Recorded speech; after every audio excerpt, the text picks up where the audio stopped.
नमस्कार साथियों, आप देख रहे हैं YouTube channel education portal Krishna.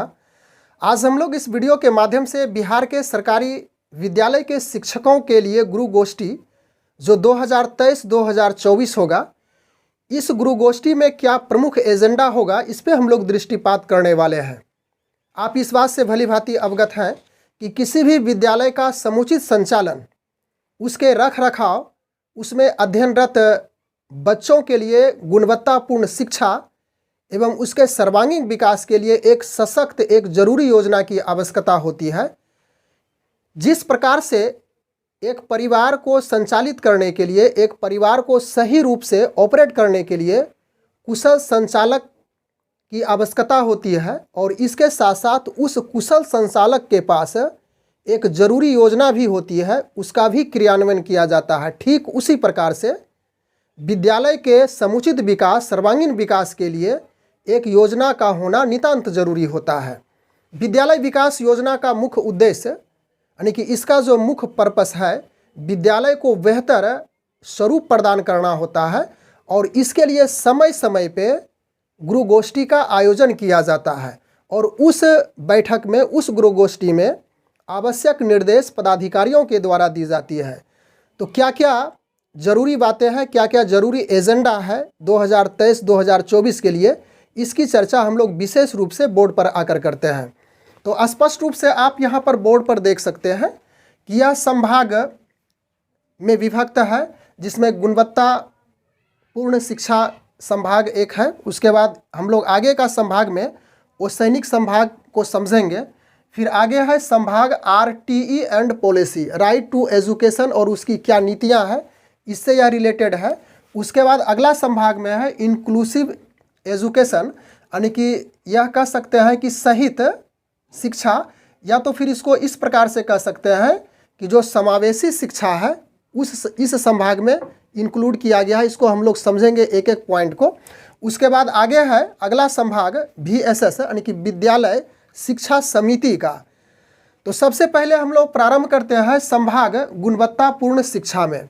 तो पहला इसका पॉइंट है कि TLM मेला का आयोजन प्रखंड स्तर पर और उसके साथ साथ विद्यालय स्तर पर 1 to 5, 1 to 8 के बच्चों के साथ किया जाना है।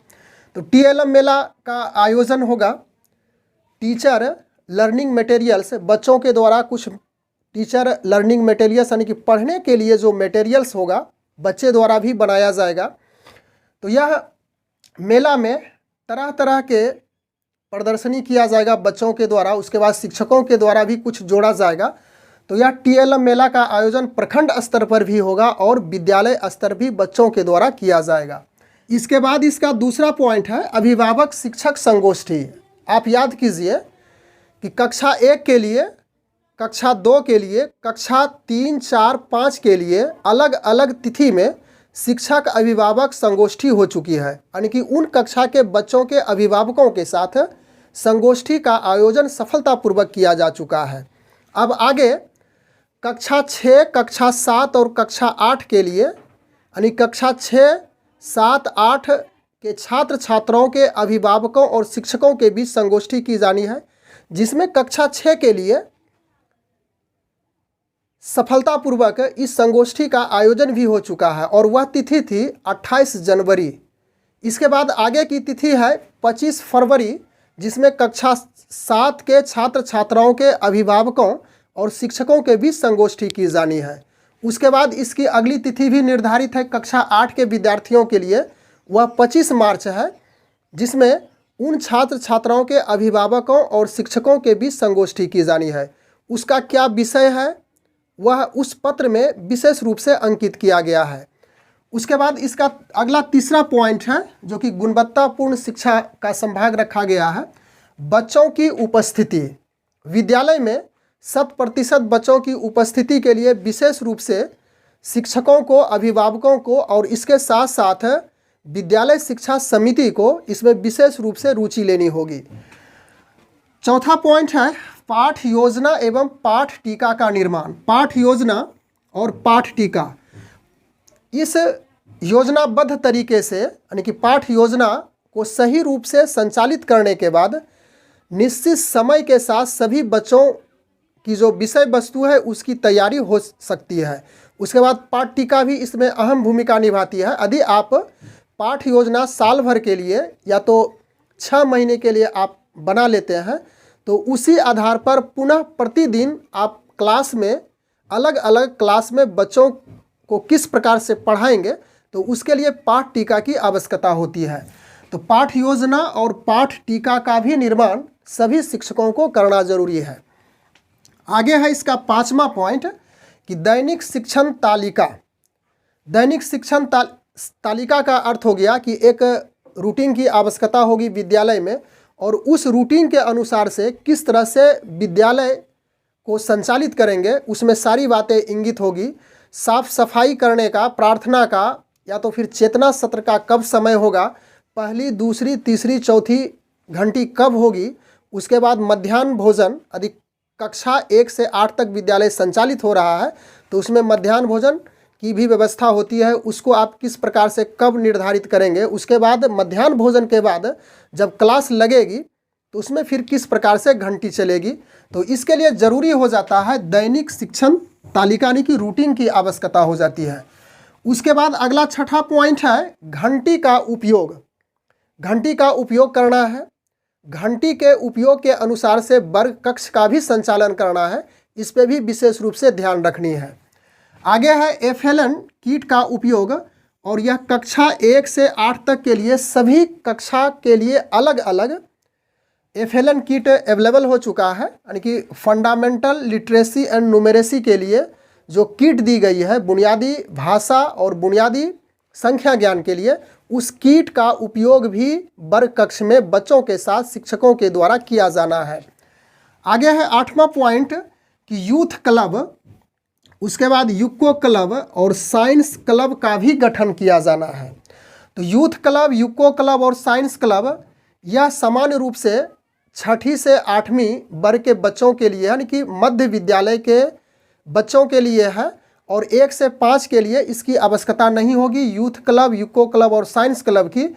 इसी प्रकार से विज्ञान क्लब जो कि साइंस क्लब से रिलेटेड है और गणित क्लब की भी स्थापना करनी है। यह भी गुणवत्तापूर्ण शिक्षा का एक अहम भाग है, एक अहम संभाग है।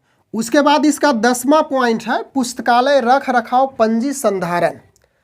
तो प्रत्येक विद्यालय में पुस्तकालय भी उपलब्ध करा दिया गया है सरकार की ओर से और उस पुस्तकालय में पुस्तकों की संख्या काफ़ी हो चुकी है, तो उसे किस प्रकार से आप रख रखाव करेंगे, यानी कि उसको रखने के लिए एक विशेष प्रकार की नीति अपनानी होगी, एक विशेष प्रकार की व्यवस्था आपको करनी होगी। और वह व्यवस्था इस प्रकार से हो सकती है कि एक रेक की सहायता से उसे रख सकते हैं या तो फिर रस्सी की सहायता से उसे बांध करके वर्ग कक्ष में उसे अच्छी तरह से सजा करके रख सकते हैं, जो कि समय समय पे वहाँ से उस पुस्तकों का उपयोग किया जा सके। अब हम लोग आगे आ जाते हैं संभाग ओसैनिक संभाग में हम लोग 3 पॉइंट को देखेंगे। इसका पहला पॉइंट है समग्र राशि अनुदान का खर्च। प्रत्येक विद्यालय के लिए बच्चों की संख्या के आधार पर समग्र राशि आई हुई है। 25,000, 50,000, 75,000, 1 लाख से भी कहीं कहीं अधिक आई है। बच्चों की संख्या के आधार पर आती है यह राशि। तो यह समग्र राशि जो अनुदान के रूप में विद्यालय को मिली है, तो उसका उपयोग सही रूप से हुआ है या नहीं हुआ है, खर्च का ब्यौरा भी विभाग को देनी है। और यदि उसे आप अभी तक खर्च नहीं किए हैं तो उसकी एक विशेष रूप से रूटीन बनाई गई है कि कहाँ कहाँ पे किस किस स्थानों पे आपको खर्च करना है, रंगाई पोताई, उसके बाद साफ़ सफाई में, या तो फिर विद्यालय के लिए कुछ उपकरण खरीदनी हो तो उसके लिए भी वह राशि यूज़ कर सकते हैं। उसके बाद आगे है दूसरा इसका पॉइंट कि समग्र राशि जो अनुदान के रूप में मिली है तो उससे कौन सी सामग्री खरीदी गई है, तो उसकी एक पंजी का संधारण भी करना है और उसको फिर उस पंजी को आप रख रखाव के रूप में उसको सुनिश्चित करेंगे। फिर आगे है तीसरा पॉइंट, विद्यालय का स्वच्छता, परिवेश का स्वच्छता, शौचालय का साफ सफाई और चापाकल, उसके साथ साथ किचन इत्यादि की साफ सफाई भी इसी राशि के आधार यानी इसी राशि के अनुसार से करनी है। यानी इस राशि का उपयोग विद्यालय की साफ सफाई, परिवेश की साफ सफाई, शौचालय, चापानल की साफ सफाई इत्यादि करनी है। उसके बाद हम लोग आगे आते हैं संभाग RTE एंड पॉलिसी, यानी कि राइट टू एजुकेशन की क्या नीति है। इस संभाग के अंतर्गत हम लोग पहला पॉइंट इसका देखते हैं कि बच्चे पोशाक में है या नहीं है। प्रत्येक बच्चों के लिए राशि अवेलेबल करा दी गई है सरकार की ओर से, शिक्षा विभाग की ओर से। तो बच्चे पोशाक में विद्यालय आ रहे हैं या नहीं आ रहे हैं, इस पर विशेष रूप से नज़र रखनी है शिक्षकों को। उसके बाद दूसरा है 2023-24 में या 2023-24 की बात कही जाएगी। इसके पहले पुस्तकों की उपलब्धता के लिए राशि भेजी जाती थी। उस राशि से बच्चों के अभिभावक के द्वारा पुस्तकें खरीदी जाती थी, लेकिन उसमें कुछ त्रुटियां पाई गई। बहुत सारे ऐसे अभिभावक थे जिन्होंने राशि का दुरुपयोग किया, यानी कि उस राशि से, जो पुस्तक की राशि थी, उससे किताब नहीं खरीदी और बच्चे बिना पुस्तक के विद्यालय आते जाते गए। तो अब 2023-2024 में थोड़ा सा नियम में परिवर्तन किया गया है।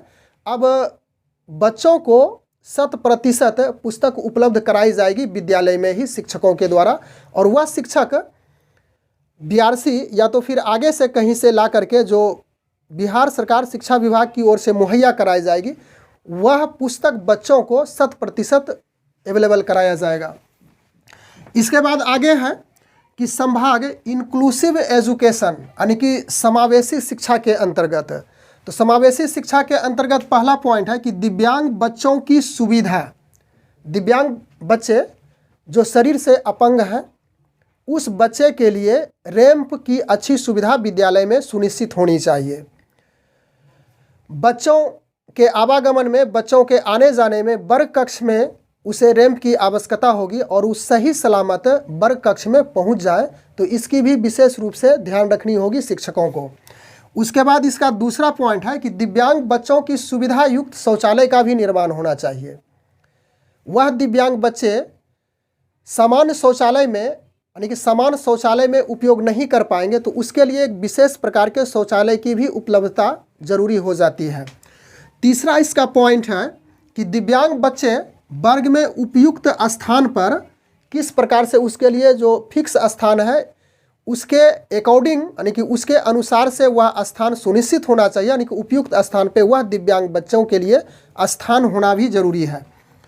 चौथा इसका पॉइंट है KGBV अमरपुर, ध्यान दीजिएगा, यह विशेष रूप से बांका के लिए है। अमरपुर, कटोरिया, रजौन में श्रवण बाधित बच्चों के लिए विशेष प्रकार की सुविधा है।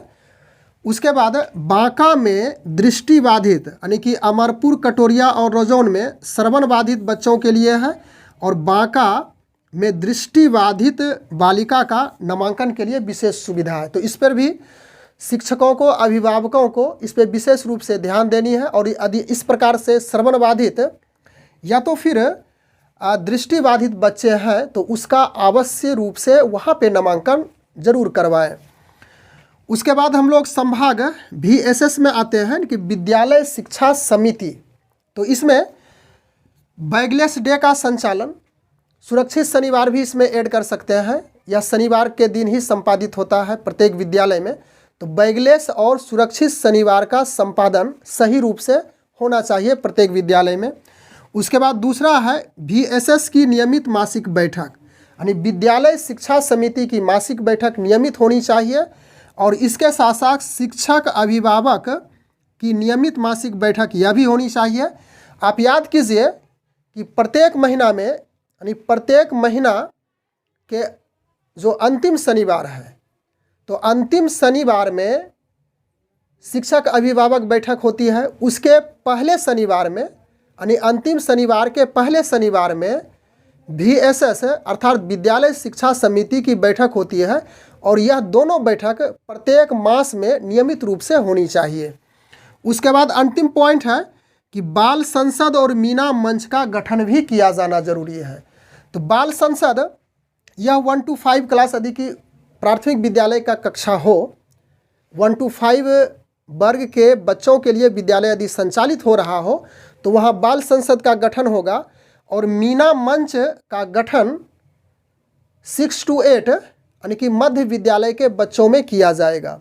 तो प्राथमिक विद्यालय के लिए स्पेशलिस्ट है बाल संसद, और मध्य विद्यालय जो कि 1 to 8 होता है, वहाँ भी 1 to 5 होता है और 6 to 8 होता है कहीं कहीं पे। तो जहाँ पे 1 to 5 बच्चे हैं तो बाल संसद का गठन होगा, और जहाँ पर 6 to 8 के सिर्फ बच्चे हैं तो वहाँ पे मीना मंच का भी गठन किया जाएगा। लेकिन बाल संसद और मीना मंच मध्य विद्यालय में नितांत जरूरी दोनों का गठन किया जाएगा। ध्यान रहे, इसे फिर से मैं पुनरावृत्ति कर दूं कि बाल संसद का गठन प्राथमिक विद्यालय में ही होता है और बाल संसद मीना मंच का गठन मध्य विद्यालय में किया जाना है। तो इस प्रकार से गुरु गोष्ठी के मुख्य बिंदु, प्रमुख एजेंडा जो कि हम लोग इस वीडियो के माध्यम से देखने और समझने का प्रयास किए, और इसी प्रकार से समय समय पे इसमें कुछ तब्दीलियां होते रहती है इस एजेंडा में। और जो मुख्य रूप से इसमें बहुत सारे ऐसे भी एजेंडा है, बहुत सारे ऐसे भी पॉइंट हैं जो कि कंटिन्यू चलेगा सालों भर, इसमें परिवर्तन नहीं किया जाएगा। यानी कि जब तक शिक्षण कार्य, पठन पाठन का कार्य होगा, कुछ ऐसे भी एजेंडे हैं जो नियमित रूप से चलते रहेगा, लेकिन कुछ कुछ ऐसे भी एजेंडे हैं जो समय समय पे बदलते रहता है और नए एजेंडे इसमें इंक्लूड होते जाते हैं। तो बस आज के वीडियो में हम लोग इतनी ही चर्चा करने के लिए उपस्थित हैं। Thanks for watching, good bye.